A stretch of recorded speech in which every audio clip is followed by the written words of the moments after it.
জাকাতুল ফিতরা শব্দটার অর্থের ব্যাপারে যদি বলতে হয়, জাকাতের ব্যাপারে আগেও বলেছি, এর মানে বিশুদ্ধ করা বা পরিষ্কার করা, আর ফিতরা মানে রোজা ভেঙে ফেলা।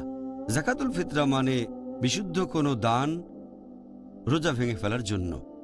এখানে আপনাকে কিছু পরিমাণ খাবার দিতে হবে গরিব কোনো মুসলিমকে বা অভাবগ্রস্ত মুসলিমকে। একটা নির্দিষ্ট পরিমাণ খাবার দেবেন খুব গরিব আর অভাবগ্রস্ত মুসলিমকে। আর এ ব্যাপারে যদি নিয়মের কথা বলতে হয়, এটা মুসলিমদের জন্য বাধ্যতামূলক, এটা ফরজ।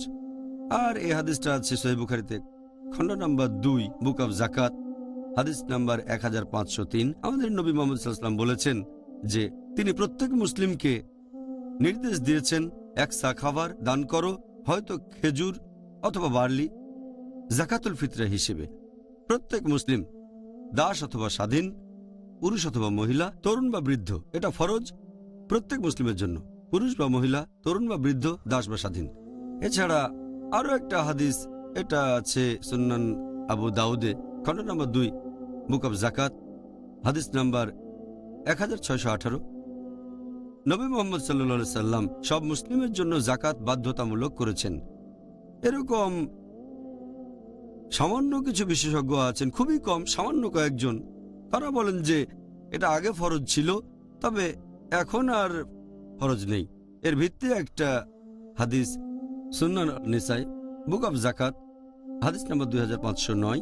সেখানে কায়েস ইবনে সাদ ইবনে উবাদা তিনি বলেছেন যে নবী মুহাম্মদ সাল্লাল্লাহু আলাইহি সাল্লাম জাকাতুল ফিতরাকে ফরজ করেছেন জাকাতকে ফরজ করার আগে, আর জাকাত ফরজ করার পরে তিনি আমাদের নির্দেশ দেননি অথবা নিষেধও করেননি জাকাতুল ফিতরা দেব কিনা। তবে আমরা প্র্যাকটিস করেছি। এই হাদিসটার ভিত্তিতে খুব অল্প কয়েকজন বিশেষজ্ঞ বলেন যে মুসলিমদের জাকাত ফরজ হওয়ার পরে জাকাতুল ফিতরাটা ঐচ্ছিক হয়ে গেছে, এটা ফরজ নেই। তবে হাদিসটার কোথাও বলা হয়নি যে এটা ফরজ না। এখানে বর্ণনা দিয়েছেন একজন সাহাবা যে জাকাতের আগে জাকাতুল ফিতরাকে ফরজ করা হয়েছে, তিনি বলেননি যে পরে এটাকে নিষেধ করা হয়েছে। নবী সেই নির্দেশটা আরেকবার দেননি। আর যখন ইবাদতের কোনো কাজকে ফরজ করা হবে, পরে আরেকটা ইবাদতের কাজ যেটার গুরুত্ব হয়তো আরো বেশি, তার মানে এই না যে প্রথম ইবাদতের কাজটা বন্ধ করে দিতে হবে যদি না কোনো এভিডেন্স থাকে।